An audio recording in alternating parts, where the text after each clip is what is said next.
On this What If Wednesday, we're asking you, what if Alabama had not parted ways and Stallings not parted ways in 92? How different would the storyline be? Now, when you look at a 25-year window, it eventually worked itself out. But for about 15 years, how many years was it? It actually wasn't 15 years. It was a decade, right? Stallings left in 97. Saban came in 2007. But I'm going back to 92. From a national championship till now, from the last national championship until the Saban era, what is the worst firing, departure, resignation out there? And, you know, when you look at these coaches, one of the interesting things is of the other three coaches, they were all first-time coaches other than Coach Stallings. Now, Coach Stallings, when you look at Coach Stallings' record as a head coach in the college game from 65 to 71, he was at Texas A&M. And he didn't get over 7 wins at any point. His best season was 7-4. Other than that, it was 3-7, 4-5. So the hire was shocking. When he got hired, you know, a lot of people were like, what? What are they thinking? But he came in, and year number 1, 7-5, 3 losses in a row. And he took over a 10-2 team, and people were beginning to wonder, oh, my. And other than those first 3 losses, which was Southern Miss, Brett Favre led Southern Miss team, then Georgia, Garrison Hurst, and Steve Spurrier from Florida. That was the 3 losses to start the season. Then we got beat on homecoming by Penn State. Shut out. I think it was – you talking about a defensive juggernaut. I think it was 9-0. I don't know if that was a defensive juggernaut or 2 inept offenses or what, but it was 9-0. And then we got beat by Louisville in the Fiasco Bowl. You know it as the Fiesta Bowl. The players know it as the Fiasco Bowl. And, of course, a lot of people don't know the backstory on that. Howard Snellenberger coached that Louisville team, and he felt like he should have been the guy that got the job here, by the way.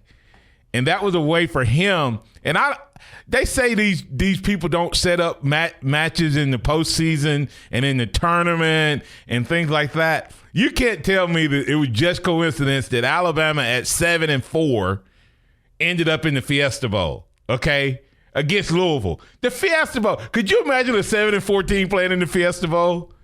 I mean, it wasn't the big bowl it is today, but it still wasn't a little bowl. At 7-4, we probably had no business being in that bowl game. But needless to say, from that point on, other than the 93 season and the 95 season, double-digit wins. 11-1, 13-0, 12-1, 8-3, and 10-3. The way Stallings ended his coaching career. So, 10-win season, and he leaves, James.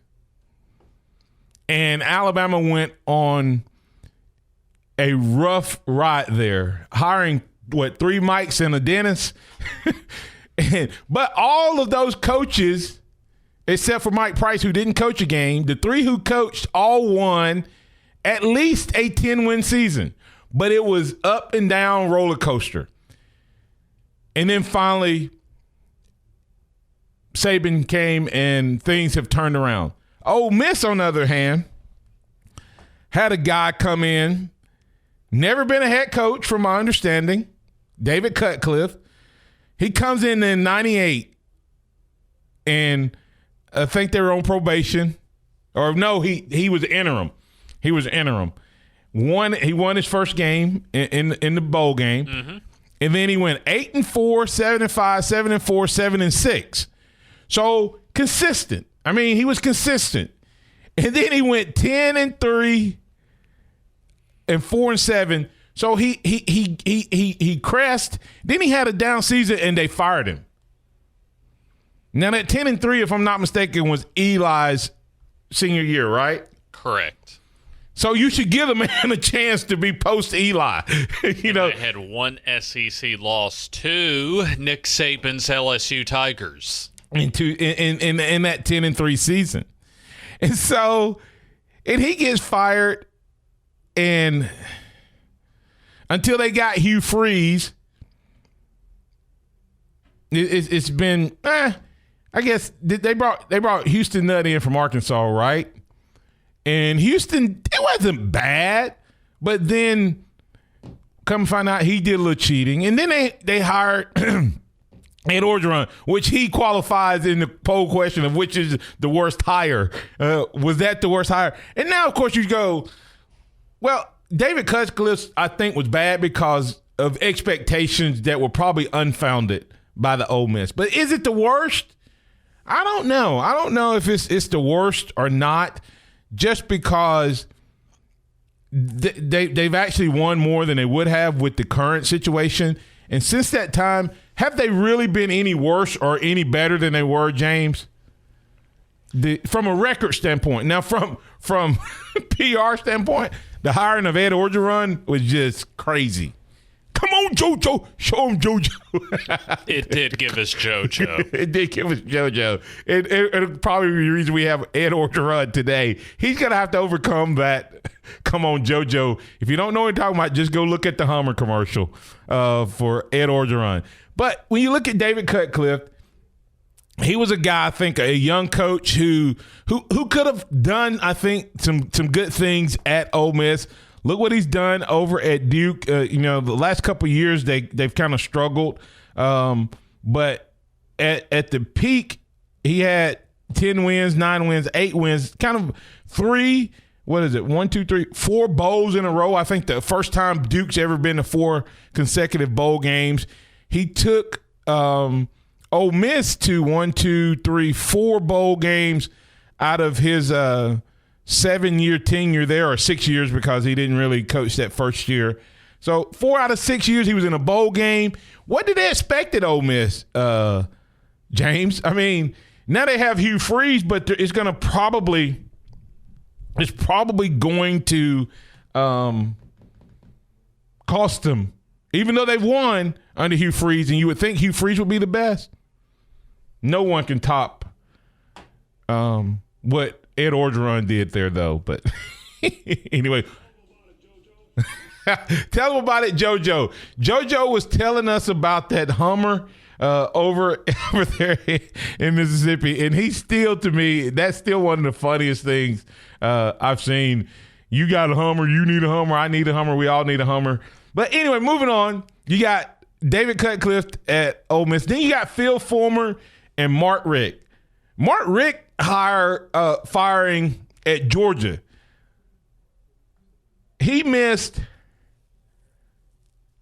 Why did Georgia not go to a bowl game in 2015? That's interesting. Did they not go to a bowl game that year?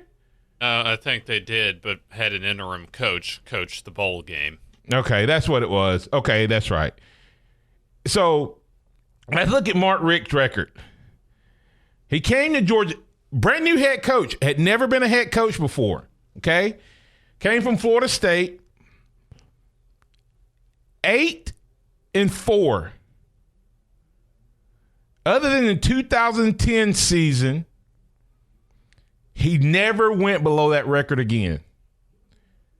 His 2 worst records, he was 6-7 in 2010, but other than that, 8-4 was the worst record he had. He had 13 wins, 11 wins, 10 wins, 10 wins, 9 wins, 11 wins, 10 wins, 8-5, 10 wins, 12 wins, 10 wins, 9 wins, and he lost his job. He averaged over 10 wins a season. And the reason he didn't win a national championship was Nick Saban. If he wins that national championship, is he still the coach at Georgia? Without a doubt. What does Georgia expect? I mean, Kirby Smart is, I mean, this is what he has to bypass. Now, we put this one in there. We don't know how good Kirby's going to be yet. But when you look at getting rid of a coach who's averaging 10-plus wins a season, who's only had one season where he fell below 8 wins in the toughest conference in the country during his time at Georgia, what are you expecting? So I don't know what they're expecting over at Georgia.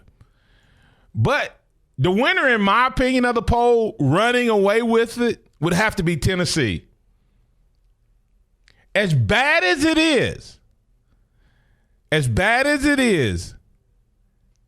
Tennessee has entered a decade of dormancy. They are absolutely bottom dwellers. I don't care. You can talk about this 9-4 2 years in a row.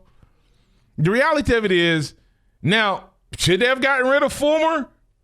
Maybe, maybe not. Maybe they missed their window. But you look at what happened to that program since they fired him. Here's the difference. Alabama let Stalin split ways, James, and the program was down by Alabama standards, okay? But there was at least 3 10-win seasons and an SEC title during that time, correct? I always remind my Auburn friends when they talk about how bad we were, I always go, listen, during that 10-year window that Alabama was down, we won as many SEC titles as you did. You won 6 games in a row against Alabama, but it was when Alabama was down. And even when Alabama was down, Alabama still won as many SEC titles as Auburn did. So think about that. They still won. Tennessee has not even sniffed winning. They're 9-4 the last 2 years, but they're 9-4, and they were 4-4 in the SEC last year. So 5 of his wins came from who? Non-SEC teams. So if you win 5 games a year against non-SEC schools, who cares if you're 9-4? If you're 50% in the conference, you're not going to win anything. You will never win that division being 500. And that's the high watermark since they got rid of Fulmer. Now, Fulmer's record was up and down. You know, he backdoored his way in to the job by stabbing Johnny Majors in the back, and then he got it back. I mean, he kind of got ousted the same way. But did you notice anything about all of these coaches? Mark Richt, the year before he was fired, was 10-3. You get that now. Year before he was fired, he won 10 games. Fulmer, the year before he was fired, won 10 games. And in their most recent SEC championship game appearance. Yes. And